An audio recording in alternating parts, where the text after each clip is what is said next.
परिचय। हम अपने आसपास जिन वस्तुओं को देखते हैं, अगर उनमें से किसी का भी चयन करें तो उसे पदार्थ के रूप में वर्गीकृत किया जा सकता है। विस्तृत रूप में कहें तो जिन वस्तुओं को हम अपनी इंद्रियों से देख या अनुभव कर सकते हैं, उन्हें पदार्थ के रूप में वर्गीकृत किया जा सकता है। अतः हम कह सकते हैं कि हर वैसी वस्तु जो स्थान घेरती है और जिसका अपना द्रव्यमान होता है, पदार्थ है। केक का टुकड़ा, पत्थर, किताब, दूध, गुब्बारे आदि सभी स्थान घेरते हैं और सबका अपना द्रव्यमान होता है। इन्हें पदार्थ के रूप में वर्गीकृत किया जा सकता है। पदार्थ की 3 अवस्थाएं हो सकती हैं: ठोस, द्रव और गैस।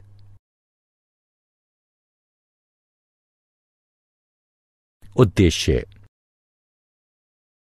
इस पाठ के अंत में आप निम्न करने में सक्षम हो जाएंगे: पदार्थों के प्रकार समझना, पदार्थों की अवस्था पहचानना, तापमान या दाब परिवर्तन होने पर पदार्थों की अवस्था किस प्रकार परिवर्तित हो सकती है, विभिन्न गतिविधियों द्वारा ऊर्ध्वपातन और वाष्पीकरण प्रक्रम के बारे में सीखना।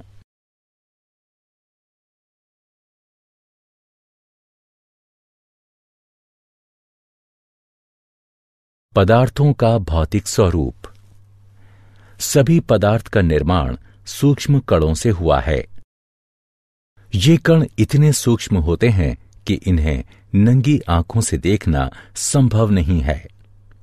इन सूक्ष्म कणों को अणु नाम दिया गया है।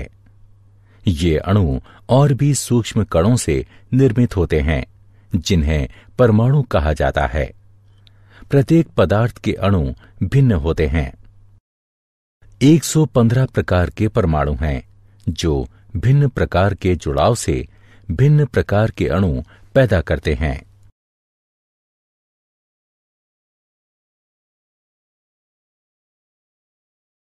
पदार्थ के कणों के अभिलाक्षणिक गुण। पदार्थ के कणों के मुख्य अभिलक्षण अधोलिखित हैं। पदार्थ के कणों के बीच रिक्त स्थान होता है। पदार्थ के कण निरंतर गतिशील होते हैं। पदार्थ के कण एक दूसरे को आकर्षित करते हैं। पदार्थ की अवस्थाएं। पदार्थ 3 प्रकार के होते हैं: ठोस, द्रव और गैस।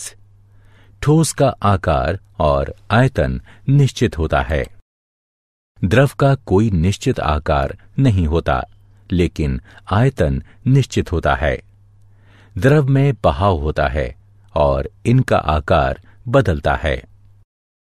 गैसों का कोई निश्चित आकार और आयतन नहीं होता।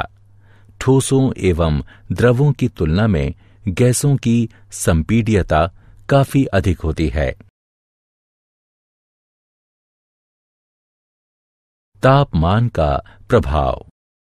आइए जानें कि ठोस, द्रव और गैस पर तापमान का क्या प्रभाव होगा। तापमान बढ़ाने पर गतिज ऊर्जा बढ़ जाती है।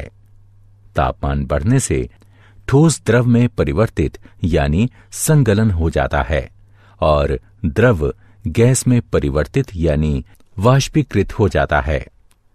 गैस, द्रव और ठोस शीतलन या तापमान के घटने से संशोधित हो जाते हैं।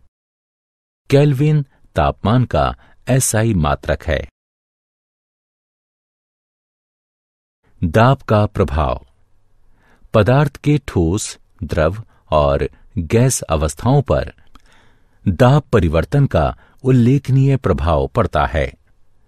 दाब बढ़ाने से गैस द्रव में परिवर्तित हो सकती है।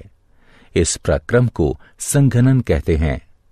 दाब बढ़ाकर द्रव को ठोस में परिवर्तित किया जा सकता है। इस प्रक्रम को ऊर्ध्वपातन कहते हैं। इन अवस्थाओं को शीतलन से या तापमान को घटाकर पुनः परिवर्तित किया जा सकता है।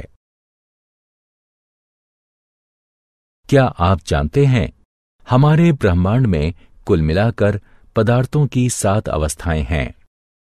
गैस से ऊपर पदार्थ की चौथी अवस्था प्लाज्मा है। प्लाज्मा आयनित गैस है। ये एक ऐसी गैस है जिसे एक बिंदु तक अत्यधिक गर्म करने पर इसके कुछ इलेक्ट्रॉन अपने केंद्रकों से टूटकर दूसरे केंद्रकों से जुड़ जाते हैं। तारे प्लाज्मा से बने हैं और आग प्लाज्मा है। प्लाज्मा से ऊपर पदार्थ की 5वीं अवस्था किरण है। किरण और दूसरी पदार्थ की 4 अवस्थाओं में अंतर यह है कि ठोस, द्रव्य, गैस और प्लाज्मा के कण हर दिशा में गति करते हैं, जबकि किरण के कण तालमेल से एक दिशा में गति करते हैं। इन 5 पदार्थ की अवस्थाओं से अलग एक अवस्था ऐसी भी है जो इन सभी अवस्थाओं से नीचे है। ये अवस्था है शून्य पदार्थ की अवस्था। शून्य पदार्थ की अवस्था BEC या बोस-आइंस्टीन कॉन्डेंसेट के नाम से जानी जाती है।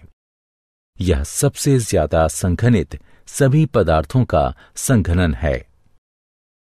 सारांश। आइए हमने जो कुछ सीखा है उसे संक्षेप में दोहराएं। सभी पदार्थ सूक्ष्म कणों से निर्मित हैं। अणु का निर्माण अति सूक्ष्म कणों से होता है, जिसे परमाणु कहते हैं। पदार्थ 3 प्रकार के होते हैं: ठोस, द्रव और गैस। ठोस का निश्चित आकार और आयतन होता है। द्रव का आयतन निश्चित और आकार अनिश्चित होता है। गैस का ना तो आकार निश्चित होता है और ना ही आयतन। तापमान की SI इकाई केल्विन है। दबाव में वृद्धि कर गैस को द्रव में परिवर्तित किया जा सकता है।